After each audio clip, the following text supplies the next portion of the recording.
Let's get some instant reaction with Moody's chief economist, Mark Zandi, who joins us today. Mark, it's great to have you. I wonder whether or not that view from Harker that we probably have done enough for now, contacts say let the economy absorb some of these hikes, is going to be the overriding consensus coming out of this symposium. Well, Carl, I hope so. I'm very sympathetic to what the president said. You know, growth is slowing very clearly. I think at best we're at trend growth, probably a notch below that. Inflation is clearly moderating. All the trend lines look, very good there as the supply shocks from the pandemic and the Russian war fade. I think that allows the inflation rate to come in without generating any higher unemployment. And the president did mention the banking system. The banking system is under tremendous pressure. I mean, it's stable because of all of the policy response back in March. But as long as the Fed keeps its foot flat on the brakes and the curve is inverted, the operating environment for the banking and financial system are pretty difficult. So you add that all up, to me, that says, hey, we've seen enough. Let's just let's stop raising rates, and we can change our mind. They can change their minds next year, but at this point, I think they've done enough.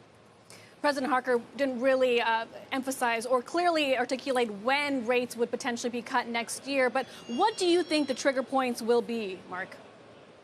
Seema, I think it's inflation in the twos, core inflation that has a two handle to it. I mean, if it's above 3, I think they'll be reticent to start cutting interest rates. But if we're in the twos, can be in the high twos, and again, all the trend lines still look pretty good, and I would anticipate that they would.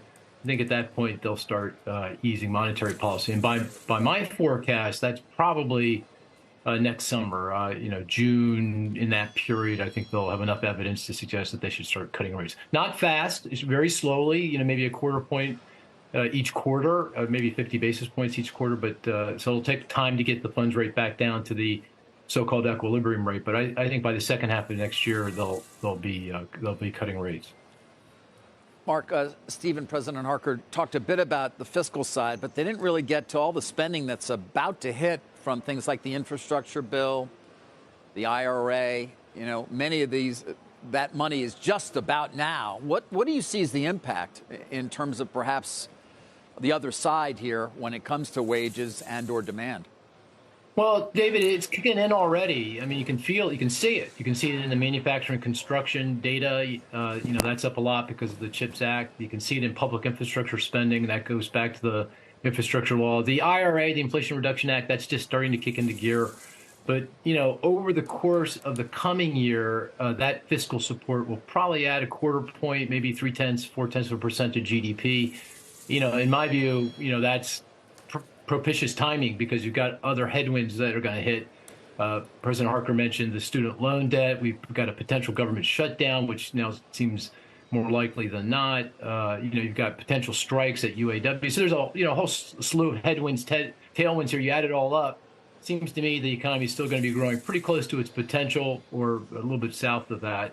Just exactly what we want. So I view the fiscal support here as being well timed. Now, obviously, these fiscal policies aren't really designed to impact the economy near term. These are about long-term economic growth, the supply side of the economy, public infrastructure, addressing climate risk, and making sure that we address our national security interests with regard to the CHIPS Act. So these are things that matter in the long run. But in the near term, they'll add a little bit of growth. But again, I think that's pretty well timed.